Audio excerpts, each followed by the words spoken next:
சேப்பங்கிழங்கு வறுவல் நல்ல மொறுமொறுன்னு சூப்பராக இருக்கும். சிம்பிளாக பண்ணிடலாம். எப்படி செய்கிறதுன்னு பார்க்கலாம். சேப்பங்கிழங்குங்கிறது இப்படி தான் இருக்கும். இந்த கிழங்குக்கு ஒரு விதமான வழுவழுப்பு தன்மை உண்டு. இதை அவிச்சு தோல் உரித்து இதை மாதிரி வட்டமாக வெட்டி வச்சுக்கோங்க. இது கொழப்பாக இருக்கிறதுனால ஒட்டி ஒட்டி இருக்கும் ஒன்றோட ஒன்று. இந்த கிழங்குக்கு தேவையான அளவு உப்பு கொடுத்துக்கோங்க. எல்லா பக்கமும் அந்த கிழங்குல உப்பு படணும். அதே மாதிரி 1 டேபிள் ஸ்பூன் அளவுக்கு கார்ன்ஃப்ளவர் இருக்கு இல்லையா, சோள மாவு, அதையும் சேர்த்துக்கோங்க. சேர்த்து இந்த எல்லா கிழங்குகள்லையும் இந்த சோள மாவும் உப்பும் படுற மாதிரி கைகளை கொண்டு நல்லா பிசறி விடுங்க.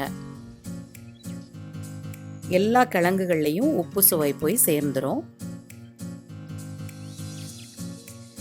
இப்போ கொஞ்சமாக எண்ணெய் விட்டு இந்த கிழங்குகளை எல்லாத்தையும் முதல்ல கொஞ்சம் கொஞ்சமாக சேர்த்து பொரிச்சு எடுத்துருங்க.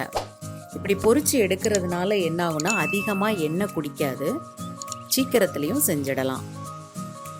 இந்த எண்ணெயில் விட்ட உடனேயே ஓசை அடங்கும் இல்லைங்களா, அப்போ இதை எடுத்துடலாம். இந்த ஓரங்கள் எல்லாமே நல்ல பொன்னிறமாக மாறும், நல்ல கிறிஸ்பியாக மாறும். ஒரு கிழங்கோட ஒரு கிழங்கு ஒட்டாது, அதுதான் பதம். இதை மிதமான தீயிலே செய்யுங்க, இல்லைன்னா கருகிடும். இது மாதிரி கொஞ்சம் கொஞ்சமாக சேர்த்து பொரிச்சு எடுத்துடுங்க. இதை மாதிரி செய்யும்போது எண்ணெயும் உங்களுக்கு அதிகமாக செலவாகாது. இப்போ இந்த பொரிச்ச சேப்பங்கிழங்கு எல்லாத்துலேயும் நம்ம மசாலா கோட் பண்ணலாம்.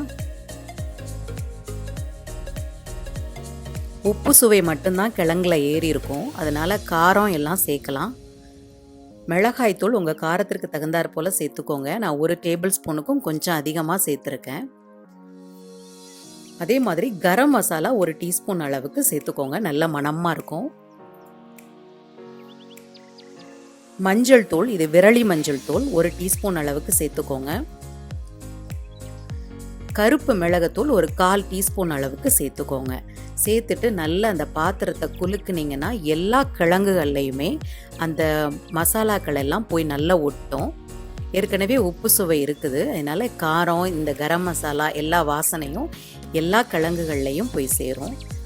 நல்லா இதை மாதிரி பெரட்டி விடுங்க. எல்லா கிழங்குகள்லையும் முற்றிலுமாக ஒட்டுற மாதிரி இப்படி குலுக்கி விட்டுட்டு நம்ம வருத்தம் இல்லைங்களா எண்ணெய், அந்த எண்ணெயிலேயே மிச்சம் இருக்கிற எண்ணெயிலேயே சூடு பண்ணிவிட்டு இதை போட்டுருங்க.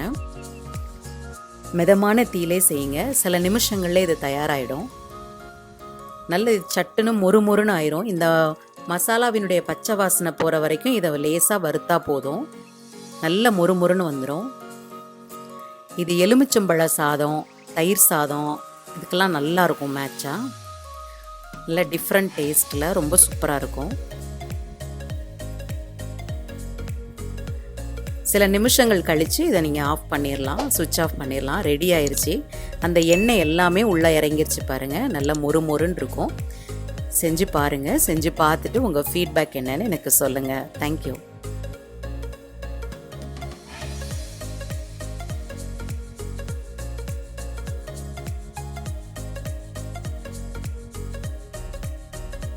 இது வரைக்கும் சாப்பாடு ரெடி சேனலுக்கு சப்ஸ்கிரைப் பண்ணாதவங்க கீழே இருக்கிற சப்ஸ்கிரைப் பட்டனை கிளிக் பண்ணுங்க.